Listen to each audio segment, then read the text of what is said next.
I'm not afraid, like, let's say if I were, like, big, I wouldn't be afraid to work with smaller artists. Even right now, I don't really have that big a clout. Even if they have, like, 100 followers, you know, their rhythm's good, their flow is great, you know, their voice tone, like, whatever. I wouldn't be afraid to reach out.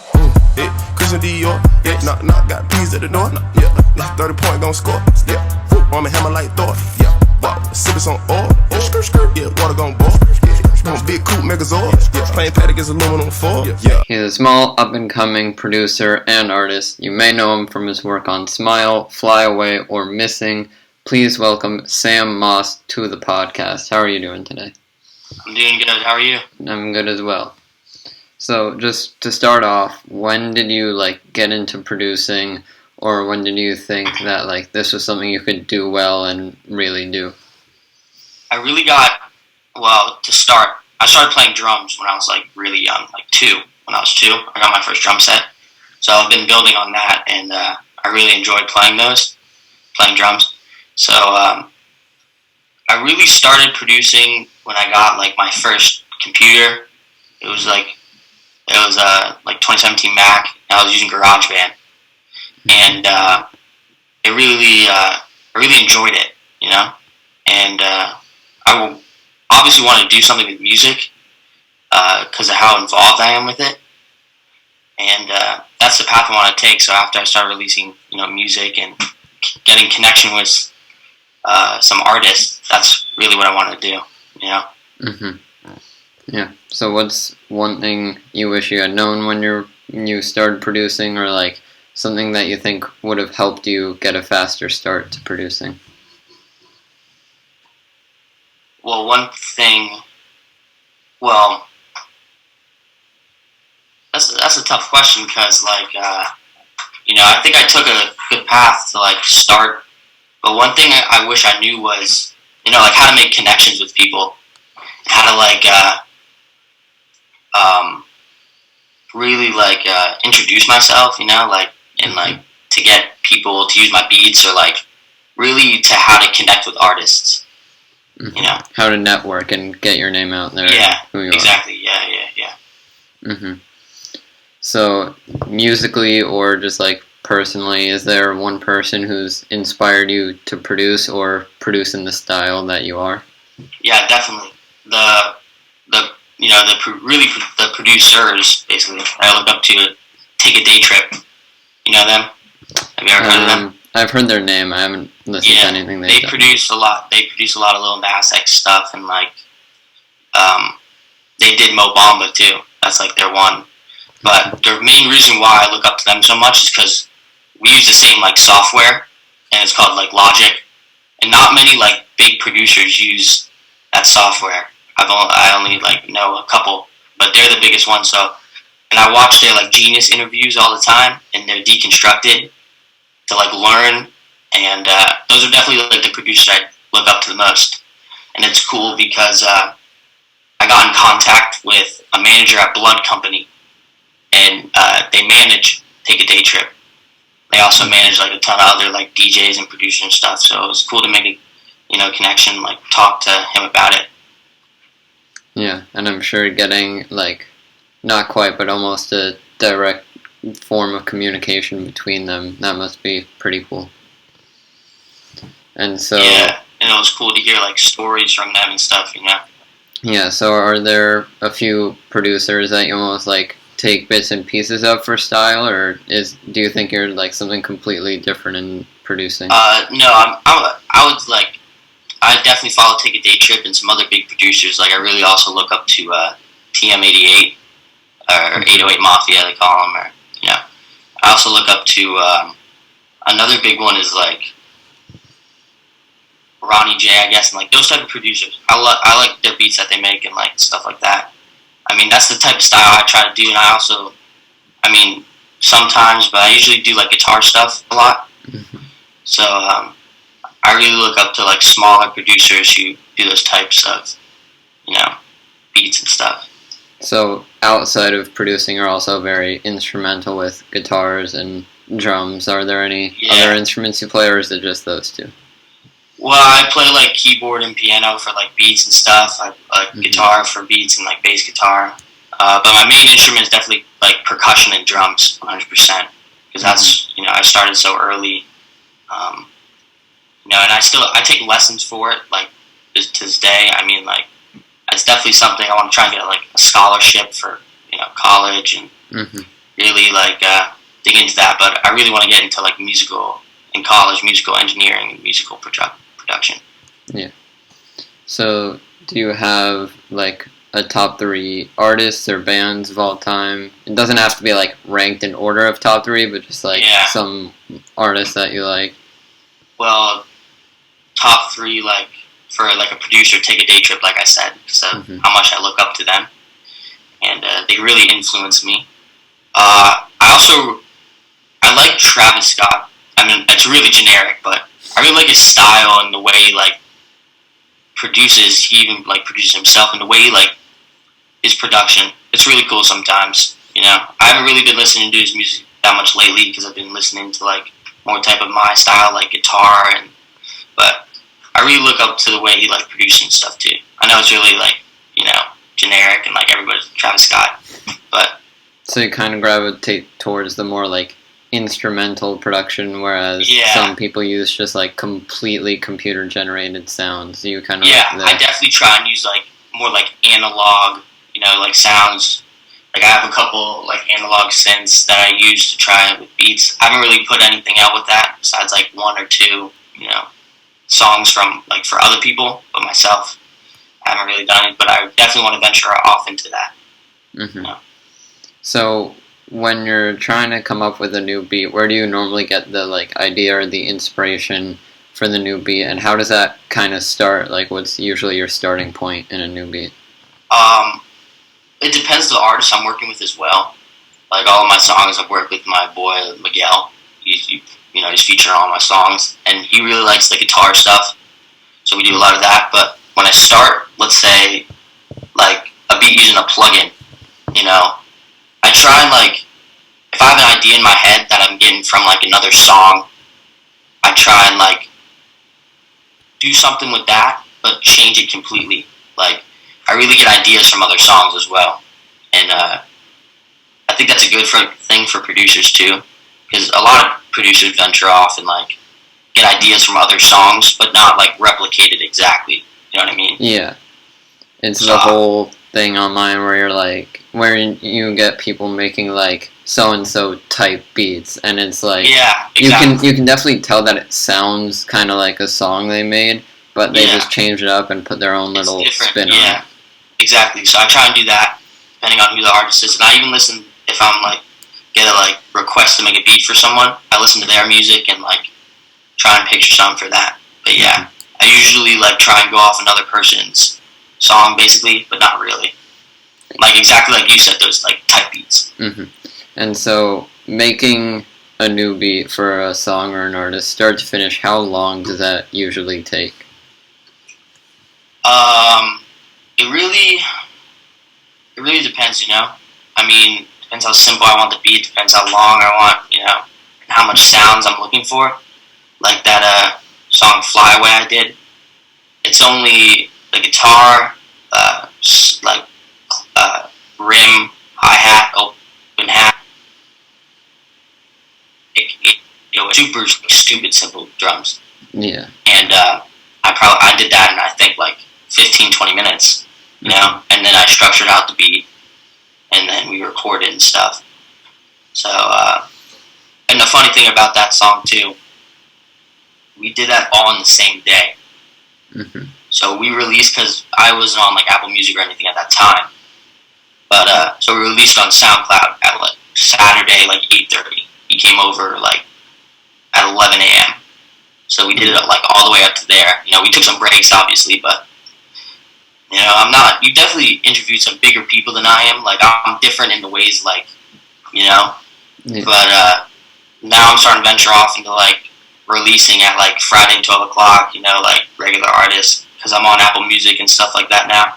Because after I got a big amount of love on SoundCloud, and we were like, oh shoot, we should probably post on like Apple Music and everywhere else, Yeah, I've definitely like gone through the grind, like editing a podcast episode or a different video, and I'll finish it at like 8, 9 at night, And then I'm like, Yeah, I'm just gonna wait till tomorrow to upload this because if I do it now, no one's gonna want to sit down and watch it. Yeah, I get exactly what you're saying. Definitely. And so you kind of answered this, but like making a new beat, what's kind of the process like? What's the first piece you put in, and what's the last thing you do before finishing it? So, well, Fly Away was a guitar loop that my boy sent me, and so first thing you drag that in, and then you get like, I kind of arrange it first. I take the stems and I arrange it, and I get where I want it, and then I start with drums. Just go one by one with drums and arrange it. All right. So being in the music industry and being so young, like I think we're basically the same age. Do you think being that young has like helped you, hurt you, or like isn't really a factor in trying to make it? Definitely hurt, I think. Hurt, I guess, yeah. I would say hurt because, people don't take you seriously. And I had this exact conversation with one of the managers at Blood Company. His name's Brian. And he lives in my hometown, so that's how I came connected with him. But he manages these smaller, like, artists. But a part of his, Kenny Beats, he has he doesn't have Diplo, it's called Jack U. It's Diplo and Skrillex together. Yeah. But, we talked about the same concept, and it was like, yeah, because he used to DJ a lot before he got, and it definitely was hard because, sometimes they don't take you seriously. Yeah. And I even asked him, like, so let's say I were to just email you and be like, here's a beat pack, and he checks me out, and he's like, oh, this kid's, young. Yeah. He's just like not serious about it. Yeah. Yeah, it just feels weird being like a teen reaching out to people in like mid to late 20s, like trying to get them to use your beats or come on a podcast. It's hard because a lot of people, don't take you seriously. Yeah. But I try not to include my age in anything, so they give me more likely, to check me out and stuff. So I think that's I don't say my age in anything unless like after I do something, they're like, how old are you? Yeah, like if I have to, I'll go by Instagram to contact people, but like ideally, if it's available, I'll just email them. That way there's no age involved, no face or anything. Yeah, exactly. I usually email, but I do DM sometimes, and I feel like it's easier. Yeah, you probably understand. Yeah. So, if you got the chance to be the producer, make a beat for any artist or band in the music industry, who would it be? This is a hard one. Because there's a lot of different artists that I would obviously love to work with. I can say like Drake, I can say, Travis Scott. Yeah. But it really I don't know, even some like smaller artists I love to work with. I can't really get in contact with because, they don't answer me or I email them, which I have, But definitely some bigger artists I would like to work with. Like I would obviously love to do collaboration with Take a Day Trip or some, my favorite producers. I would obviously love to, do something with bigger artists. Yeah. Yeah. I mean, there's no honestly specific artist that I would super want to work with. Yeah. It's just if I got the opportunity, I'll take it. And I'll show them what I can do. Yeah. So a lot of the music you've released, it is you being the producer for the beat for someone's song, or kind of providing the instrumental. Have you ever thought of coming out with albums with just beats and not really any vocals, and it's really just all you? I have, but as a producer, I would release music under my own name and have the artist featured. Let's bring up Calvin Harris, right, the DJ. Yeah. He's a DJ, but he releases the music under his own name with features. So that's what I do, and it's kind of like internet money too, those producer guys. I also look up to them a lot. I just remembered. Yeah, they're definitely a big inspiration, all those guys. But, they release music under their own name and feature artists. So that's kind of where I am. That's what I like doing, and I'm looking to come out with an EP this summer. Mm-hmm. I already got a couple artists on it. It's probably going to be like a 4-song EP. I'm looking to come out with it. And the point of it is people who just want to be on it, Yeah. Because a lot of artists charge for, like, features and stuff. Yeah.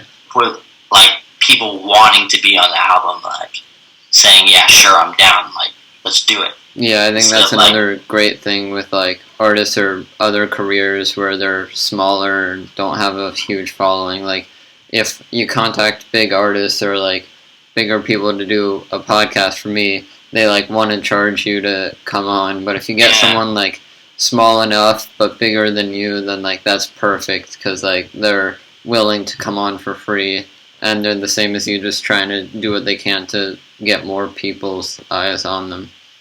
Yeah, I watched your interview with the guy, the TikTok drummer, right? Or, SDJ Malik. Yeah. That was a great interview. I love that interview. Like, it's crazy how I can connect with, like, big people like that. Yeah. And so it's hard to do, especially in the music industry, because people charge.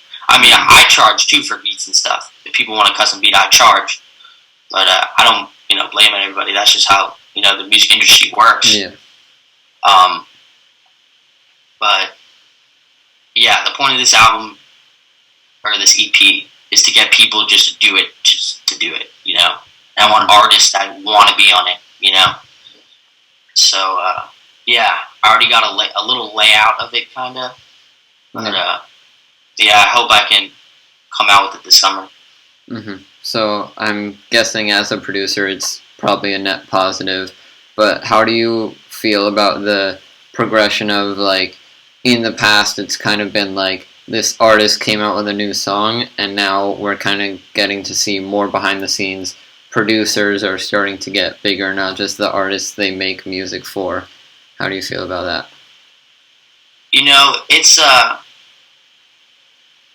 what do you mean by that? Like, elaborate a little bit. Well, like, years ago, for example, if Billie Eilish was, like, making music years ago, it would be like, oh, Billie Eilish came out with a new song, which still happens. But now, her producer, Phineas, for example, is still, like, he's getting his own interviews, he's getting a bigger platform to speak on, where, like, in the past, it's just kind of been, like, the producers are not forgotten. They're getting more credit. Yeah, they're getting more credit, right? Getting more credit, getting more recognition. I'm glad producers are getting, more recognition, as they should be. I mean, without a producer, the song's going nowhere. You don't have the layout, you don't have the instruments, but producers are really big, key in a song, obviously. Yeah. But, I'm glad that they're getting credit, and they should be getting credit, and that's why I like releasing music under my own name, because I like getting, credit. Yeah. And, credit I deserve, and, I mean, all these other artists too, not even producers or artists, definitely need more credit. But I just always like the fact of, like, releasing music under my own name, not being in the background. Yeah. And Phineas does that too, Yeah. He sings as well. He also sings. So, but I'm glad they're getting credit, and they should be. Mm-hmm. So, kind of like the artist question earlier, do you kind of have, like, a top 3 or top few albums of all time that you like to listen to? Top 3 albums. My top 3 albums are probably got to be Igor by Tyler, the Creator. Such a good album, the way it's produced and production. Another one, I wouldn't call it top 3, it's kind of like an honorable mention that Lil Yachty's new album is Michigan Boy Boat, or something like that. But I forgot the name. That's a really good album too, and I love what he's doing too with working with these smaller artists, and because especially how big he is. I mean, he's a pretty developed artist, and the way, because I just watched a little interview or something with him. I think it was on YouTube, but he was talking about like how he's not afraid to like reach out to these smaller artists. He's not scared to do that, and I think a lot of bigger artists should be doing that too. Because there's a lot of smaller people who definitely like need to get their name out there. Mm-hmm. But I think that's awesome. Like I've always told myself, and I've met bigger creators or artists who do this too. Like until I like actually don't have enough time in the day, I always want to like respond to messages that I get. Like I don't know if you saw it. I did an episode with One Take Carter on here, and he was he was saying the same thing. He was saying that like people think he's some like big artist, which he is, and he's got a big platform from Rhythm and Flow, but like he always does his best to like look at his messages, make sure that he's taking time and responding to anyone. And I want to be able to do that until I like actually don't have enough time in one day to do that. No, I agree. That's definitely what I would do. I mean, I'm not afraid. Like, let's say if I were like big, I wouldn't be afraid to work with smaller artists. Yeah. If even right now, I don't really have that big a platform. Even if they have like 100 followers, and they're so like, their rhythm's good, their flow is great, their voice tone, like whatever. Mm-hmm. But I wouldn't be afraid to reach out. I don't care about that. I'll do this with not like literally anyone, but just about anyone. I do focus on people with bigger platforms, but like if someone with fewer followers than me, about the same number, doesn't really matter. If I think that is something cool that I would want to talk to, or someone cool that I would want to talk to, I'll do it with them. And so definitely, definitely. I see exactly where you're coming from too. I haven't really worked with too small of artists, because I'm not, big enough to say that yet. Yeah. I'm just like, I work with, I guess whoever I can, kind of, or whoever like I ask, and it's really nice. It's really good. The community's really good about that. But I hope I can grow a lot this year, and definitely. Yeah. All right. Those are all the questions I had for you today. Thank you for coming on. Where can people find you online, social media, music, anything you do? Where can they find you? All of my platforms under music are Sam Moss, Apple, Spotify, SoundCloud, YouTube, Sam Moss, and my Instagram ad is sam.moss2. And that's it, man. I appreciate it. Thank you so much. Yeah, thank you for coming on. Yeah, thanks for having me, man. Christian Dior, knock, got peas at the door. 30 point gon' score. Arm and hammer like Thor. Sippin' some oil. Water gon' boil. Big coupe Megazord. Plain paddock is aluminum foil.